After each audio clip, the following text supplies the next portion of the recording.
This video reports news and research provided in the public interest. It gratefully thanks contributors and claims fair use where any portions of video or copyright images are used. Declaration of interest. Neither the producers nor any family members have any interest, including pecuniary or political, in the parties referred to in this video. The following is a presentation of facts. The facts shown in this video are just that, facts. This video does not suggest motive nor claim any malfeasance or criminal act. The facts remain for you to know and decide how you are affected. Fact. Around the world, once relatively free communities are seeing their freedoms disappearing. For example, Australia.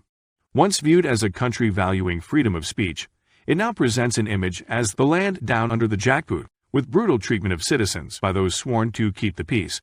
We've got history to warn us about these things, and we are literally living a moment in time in history where we shouldn't need to have anybody reflect on this in years to come and go, oh, I should have acted differently. You should know better right now. Every single one of us should know better right now that this is wrong, and the way that we are responding to this pandemic, it's not proportionate in this country. It's not proportionate in this state. And you shouldn't need years to reflect on that to then come around and go, oh yeah, we could have responded to that better. Voicing opinions that challenge empowered institutions has grown more dangerous since early 2020. Orders to undergo an experimental medical procedure has caused demonstrations of disapproval. Martial law or lockdowns have replaced normal freedoms. Yet the laws of Australia, including its constitution, stipulate every citizen has that right to choose to refuse. Many believe peaceful protest is justified if government infringes such laws, so what claim do authorities make to justify such dramatic enforcement of the restrictions? 1. Federal and state governments in 2020 announced a new highly communicable deadly coronavirus exists in the country. Depending on the source, it may be as dangerous to the individual as a seasonal flu, or it could be as deadly as the worst plague imagined. 2. On the basis of the PCR test alleged case numbers of those with the virus COVID-19, a state of emergency status has been declared to enable states to decree emergency action. 3. Numerous preventative treatments and therapies for COVID-19, proven successful in situ and through large case studies, have been advised by leading medical groups of specialists from around the world. As prophylactic or early treatment protocols, they've had remarkable success. Amongst them a Nobel Prize-winning therapeutic on the WHO list of essential drugs, proposed with supporting evidence by a research team from Melbourne University. However, their advice has been rejected, and the medicine subjected to false and misleading criticism by the very public officials tasked with acting in the public interest. The mainstream media, too, has fanned the fear. This approach is opposite to historical evidence where governments genuinely sought to calm their populations and provide treatment in the face of an actual threat to public health. Why? 4. Instead, a single experimental product, never used on human population, has been endorsed and enforced by government Australia-wide, namely, a controversial invasive procedure using a poison inoculation. This being in spite of the available alternatives and in the face of the growing evidence warning of adverse reactions including death following such inoculations. Again the question, why? 5.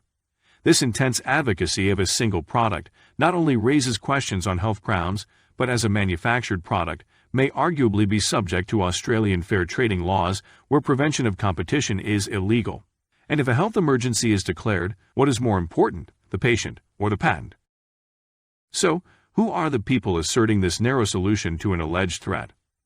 Why are they delegated with such authority, considering the associations that exist between many of them and their multi-billion-dollar conflicts of interest that would test the strongest of integrities? The network is made up of governments and their departments, regulatory bodies almost totally funded by the product manufacturers they're supposed to regulate, academics providing advice to government and receiving direct grants or via their universities, media groups, new technologies, ostensibly charitable foundations, international bodies strongly directed by foreign actors, global corporations, foreign ideologically based organizations, and the highest-paying corporate criminals on the planet.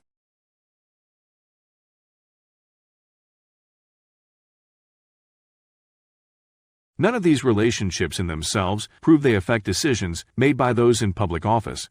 However, as many Australians believe the only way to regain lost freedoms is to comply with those dictating the public inoculation campaign, it's worth looking at those responsible, especially as some of these people refuse to discuss the options offered by experienced vaccine developers, immunologists, and molecular biologists, but instead put their faith in only those campaigning for these experimental procedures. I would hope you wouldn't say to the public that if something goes wrong, you're stuffed, Senator. That would not be good. That's the truth, Mr. Murphy. That's just the way it is. We've got to accept that this is the new world order. This is Australia. 2 territories, 6 states, each with a government but none have higher authority than the federal government, located in Canberra, Australian Capital Territory. So let's start here. Fact 1. Back in November 1940, the recently appointed Director General of Information for Australian Government, Sir Keith Murdoch, an influential Australian media owner himself, resigned his post after comparisons were made with Nazi propagandist Goebbels. The press withdrew cooperation and politicians had protested. By then his son Rupert Murdoch was 9 years old. Rupert Murdoch extended his father's media success and amassed one of the world's largest media conglomerates with massive investment also in pharmaceuticals, including GlaxoSmithKline. 2. At the same time, a Swiss-born son of a German engineer named Eugen Schwab was managing Escher's factory in Ravensburg, renowned for horrific Nazi crimes against humanity. An efficient manager, he used forced labor to supply German forces, and his branch was awarded National Socialist Model Company by his Nazi patrons. Nuclear weapons was one of the company's interests, and his son Klaus, born in 1938, carried this on, becoming a well-positioned technocrat with involvement in South Africa's illegal nuclear acquisitions. In 1970, Klaus Schwab received assistance from the European Commission and, strongly supported by the Club of Rome, set up what was to become the World Economic Forum. Klaus Schwab, a keen advocate of technology power, is connected to Australian government decision-makers, and in this interview in 2016, he reveals when humans can expect to be implanted with microchips. Certainement dans les 10 années à venir. Et après, on pourrait s'imaginer qu'on les implante dans nos cerveaux ou dans notre peau, et à la fin, peut-être il y a une communication directe entre notre cerveau et le monde digital. 3. In 1955 in the U.S., a son was born to lawyer William Gates and the granddaughter of Seattle's National City Bank founder, Mary.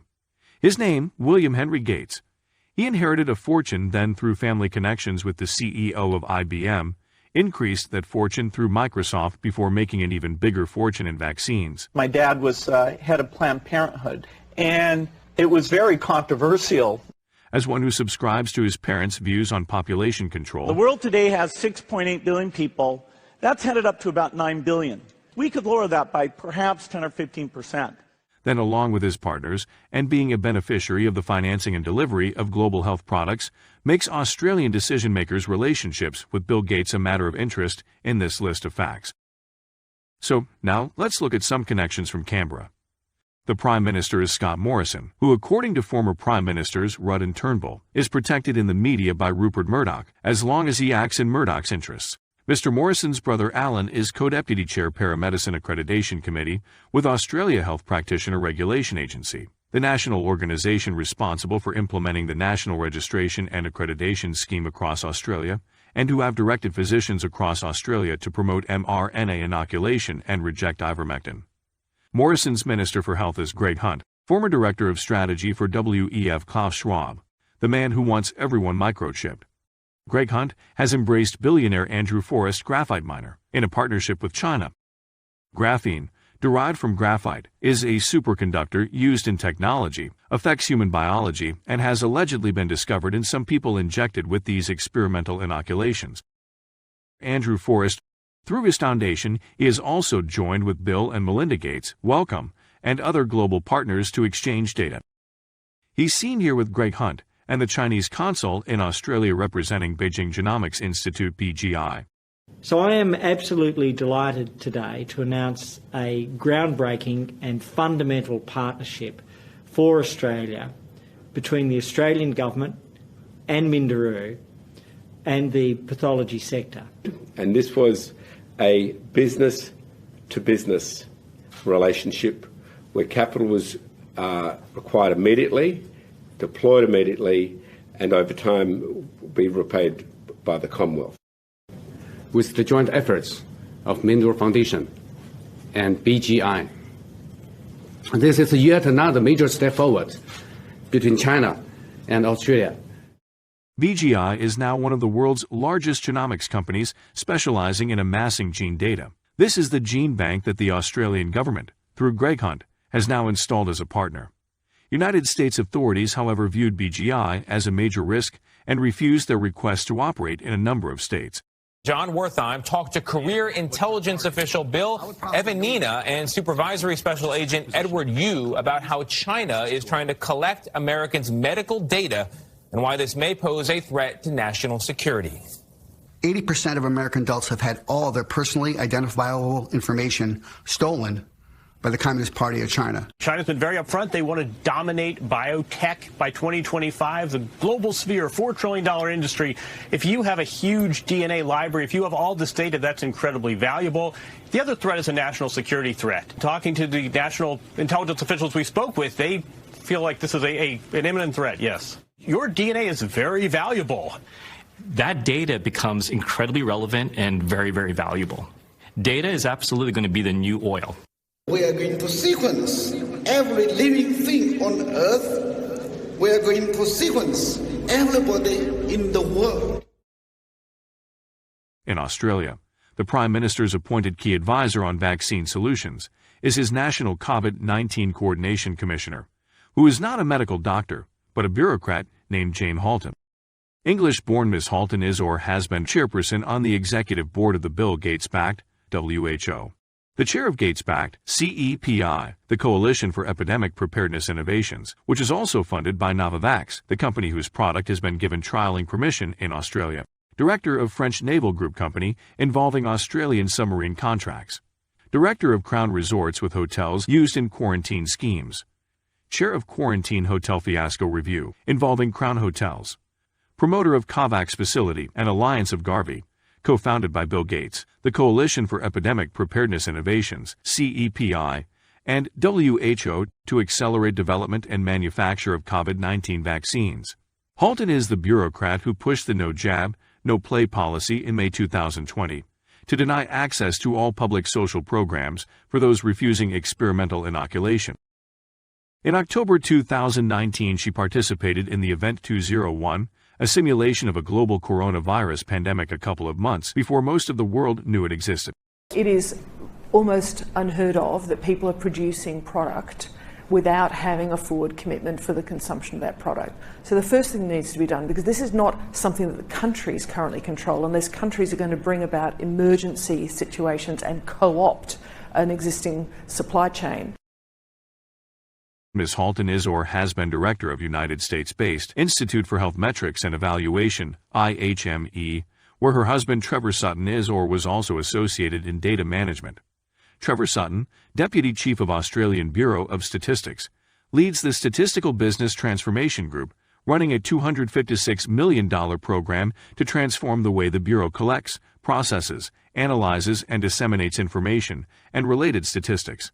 Trevor Sutton is the brother of Brett Sutton, associate of the Burnet Institute funded by Bill Gates, and health advisor to the Victorian State Premier Daniel Andrews, who has pushed to gain power to declare ongoing states of emergency, including lockdowns, and wants inoculation to be mandatory.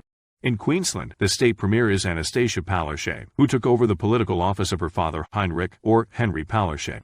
German-born Heinrich is now chairman of the Gene Technology Alliance, GTA, a DNA storage company with close ties to China, where he's known as Henry Bielecki. Palaszczuk's business interests, including GTA, may trade under different names, depending on where they operate. Premier Palaszczuk's chief health officer is Jeanette Young, whose husband Graham Nimmo is director of Queensland Pathology, and who serve on an advisory board for Pfizer. His laboratory in Hurston, Queensland, is just a building away from BGI, Beijing Genomics Institute.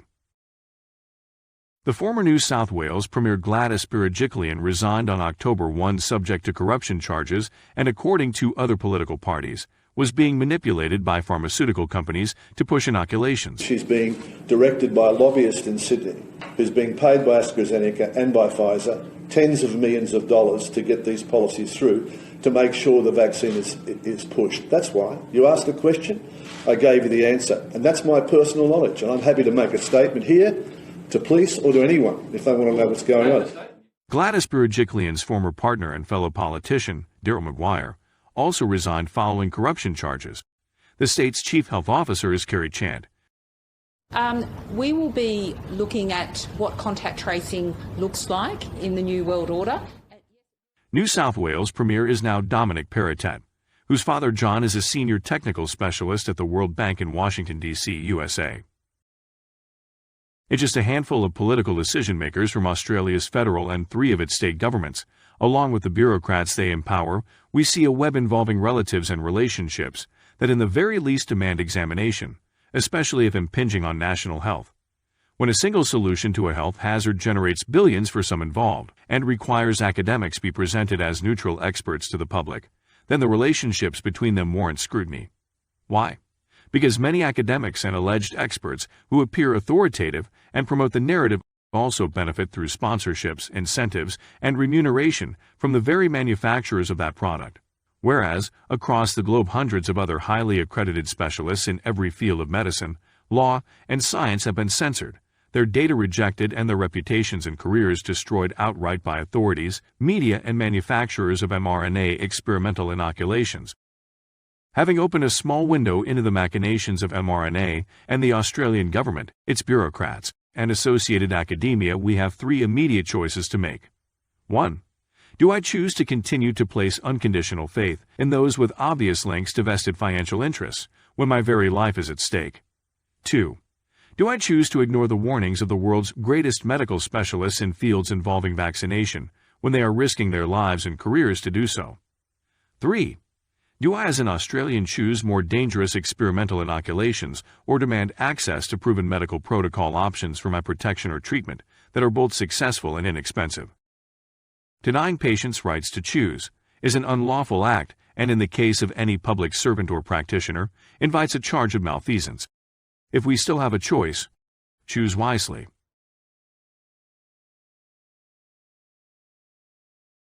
Further information listed here is available from the IMO Party website.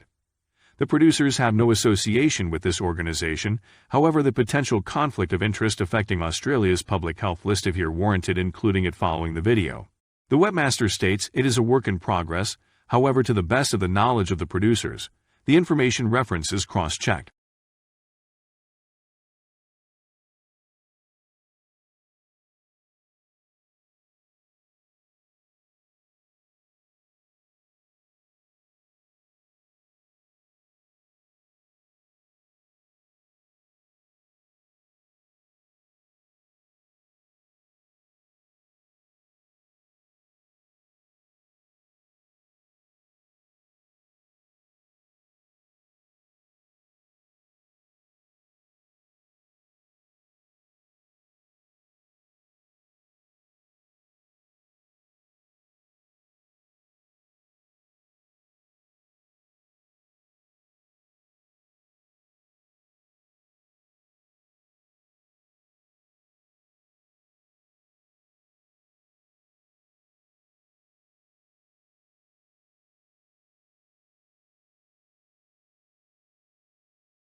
"2020, the year that has really changed the world. It is thanks to technology that we are able to join the cyber polygon entirely remotely. For the first time, actually, since World War II, the coronavirus pandemic marks a fundamental inflection point in our global course. This is a Dorothy Joyner production.